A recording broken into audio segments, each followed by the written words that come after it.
एक समय की बात है। एक शहर में एक मोची रहता था। वह सुबह से शाम तक अपने काम में लगा रहता था। उसे दुनियादारी से कोई लेना देना नहीं था। सड़क के किनारे छोटी सी जगह में वह अपना जीवन यापन करता था। उसे अपने काम में महारत हासिल था, एक से एक जूते बनाने के लिए। शहर के लोग उसी के पास आते थे।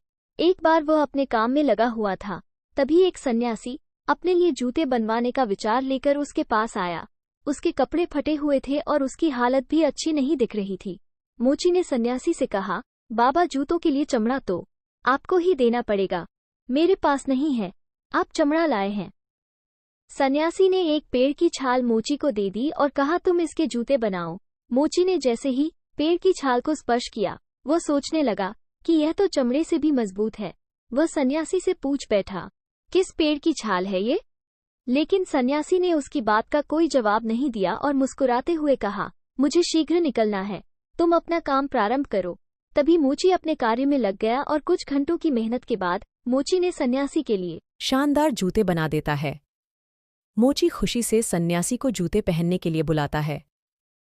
कई बार आवाज देने पर सन्यासी उसकी आवाज नहीं सुनते, तो वह अपनी जगह से उठकर सड़क पर आकर यहां-वहां देखने लगता है, लेकिन सन्यासी का कहीं कुछ पता नहीं चलता। मोची परेशान हो जाता है और सोचता है, भला अब वह इन जूतों का क्या करेगा। मोची को उसकी मेहनत के पैसे भी नहीं मिले थे, इसलिए वह थोड़ा नाराज भी था। मोची ने सोचा, चलो, शायद थोड़ी देर बाद सन्यासी बाबा आ ही जाएंगे। मोची को बैठे बैठे शाम हो गई, लेकिन सन्यासी वापस नहीं आए। मोची के दुकान बंद करने का समय हो गया था। तभी वह सोचता है, थोड़ा सब्जी ले आऊं, और वह वहीं जूते पहन लेता है जो उसने सन्यासी के लिए बनाए थे। और जैसे ही वह जूता पहनता है, अगले ही पल वह सब्जी मंडी में आकर खड़ा हो जाता है, जहां आने की बात वह मन में सोच रहा था। मोची बाजार के बीच में पागलों की तरह बर्ताव करता है, क्योंकि उसे यह बात बहुत अजीब लग रही थी कि वह इतनी जल्दी यहाँ कैसे पहुंचा। वह सोचता है कि उसे तो सड़क के किनारे होना चाहिए, और अगले ही पल वह सड़क के किनारे खड़ा नजर आता है। अब मोची का दिमाग चलना शुरू हो जाता है। उसे समझ में आने लगता है कि हो न हो ये जूतों का ही कमाल है, जिसकी वजह से वह पलक झपकते ही कहीं भी पहुंच जा रहा था। इस बात को साफ करने के लिए वह कई जगह मन में सोचता है और एक-एक करके हर जगह पल भर में ही पहुंच जाता है।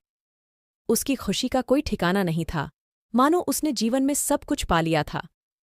मोची बावलों की तरह कभी इधर कभी उधर, जहां उसका मन हो रहा था वहां पहुंच जा रहा था।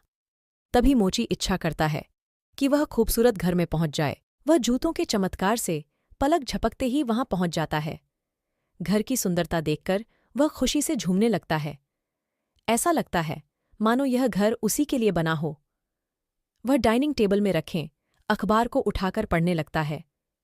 तभी उसे अखबारों में दो देशों के बीच में जंग होने की खबर दिखती है और उसके मन में जंग को पास से जाकर देखने का विचार आता है, और वह अपनी इच्छा अनुसार उस स्थान पर पहुंच जाता है जहां चारों तरफ से गोलियां चल रही होती हैं, बम फट रहे होते हैं, और जैसा ही वह जंग के मैदान में आता है तो एक गोली उसके सीने में आकर घुस जाती है और मोची वहीं गिरकर अपना दम तोड़ देता है।